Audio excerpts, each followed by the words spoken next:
Good evening. ठहरो IAS PCS वालों, मुझे दिक्कत हुई, आपको दिक्कत होने नहीं दूंगी। प्रीलिम्स प्रैक्टिस सीरीज में आपका स्वागत है। आइए प्रैक्टिस करते हैं। क्वेश्चन नंबर फर्स्ट, संयुक्त राष्ट्र सुरक्षा परिषद के संबंध में निम्नलिखित कथनों पर विचार करें।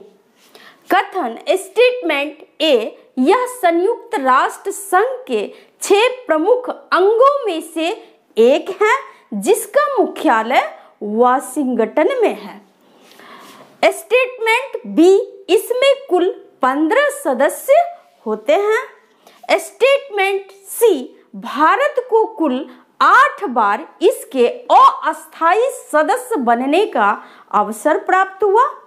Statement D, Algeria, Sierra Leone, दक्षिण कोरिया, गुयाना और स्लोवेनिया 1 जनवरी 2024 से इसके नए अस्थायी सदस्य होंगे। उपरोक्त में से कौन सा ऑब्लिक से कथन सत्य है ऑब्लिक है? Option number first a, b एवं c. Option number second b, c एवं d. Option number third a, b एवं d and option number fourth उपरोक्त सभी। हमारा सही आंसर होगा option number second b, c and statement d correct है, सत्य है, और स्टेटमेंट ए रॉन्ग है, इनकरेक्ट है, असत्य है। तो क्यों, आइए समझते हैं। यह संयुक्त राष्ट्र संघ के 6 प्रमुख अंगों में से एक है जो कि सत्य है, लेकिन इसका मुख्यालय वाशिंगटन में नहीं न्यूयॉर्क में है। आपको ध्यान में रखना है। इसकी स्थापना 24 अक्टूबर 1945 को हुआ। इसका मुख्य उद्देश्य पूरे विश्व में शांति और सुरक्षा को बनाए रखना।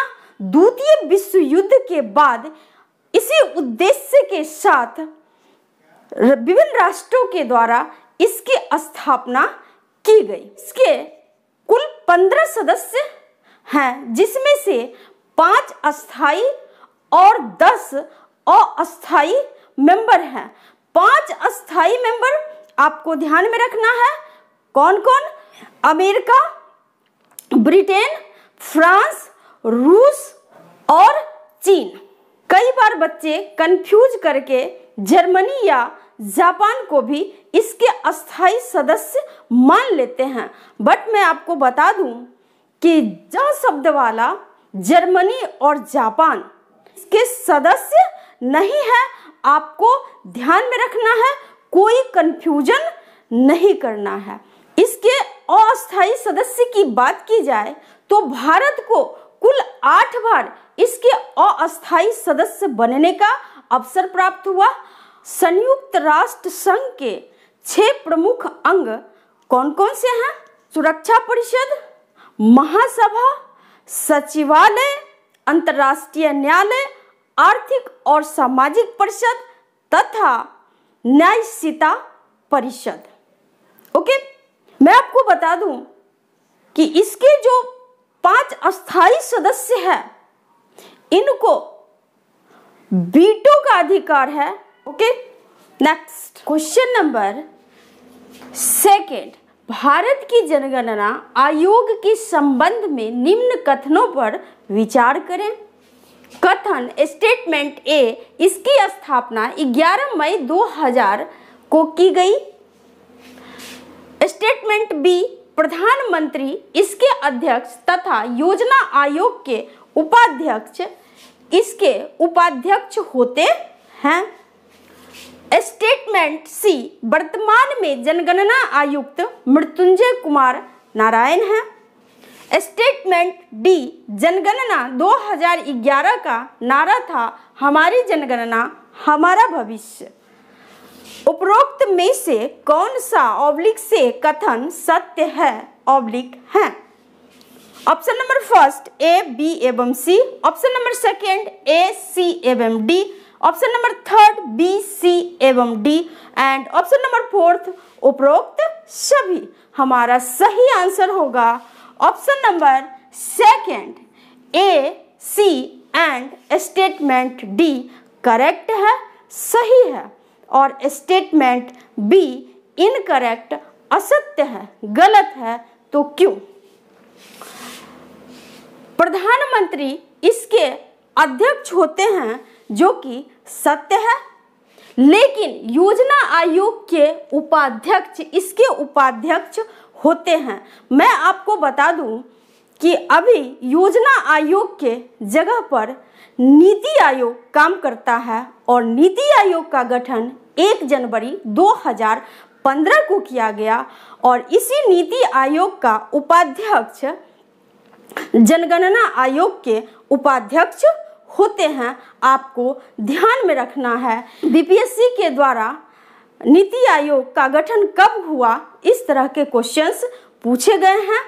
मैं आपको बता दूं कि ब्रिटिश काल में प्रथम जनगणना 1872 में लॉर्ड मेयो के समय में हुआ था और प्रथम नियमित जनगणना 1881 ईस्वी में की गई थी। आपको ध्यान में रखना है। और स्वतंत्रता के बाद अगर पूछा जाता है कि प्रथम जनगणना कब हुई तो 1951 में। 2011 के जनगणना के समय जनगणना आयुक्त सी चंद्र मौली थे। आपको ध्यान में रखना है और आपको यह भी ध्यान में रखना है कि जनगणना गृह मंत्रालय के अंतर्गत आता है।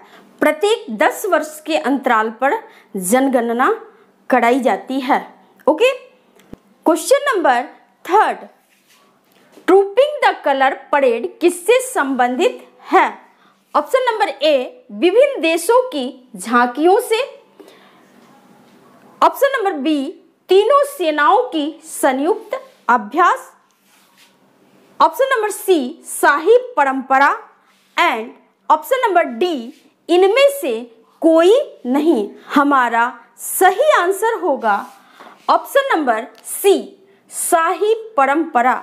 मैं आपको बता दूं कि ब्रिटेन के सम्राट किंग चार्ल्स तृतीय के जन्मदिन के अवसर पर ट्रूपिंग द कलर परेड का आयोजन किया गया, जो कि ब्रिटेन के शाही राजघराने से संबंधित एक परंपरा है। इस परंपरा के तहत किंग चार्ल्स तृतीय के द्वारा घुड़सवारी की गई, घोड़े की सवारी की गई। ओके, आज के लिए इतना ही। थैंक यू, धन्यवाद।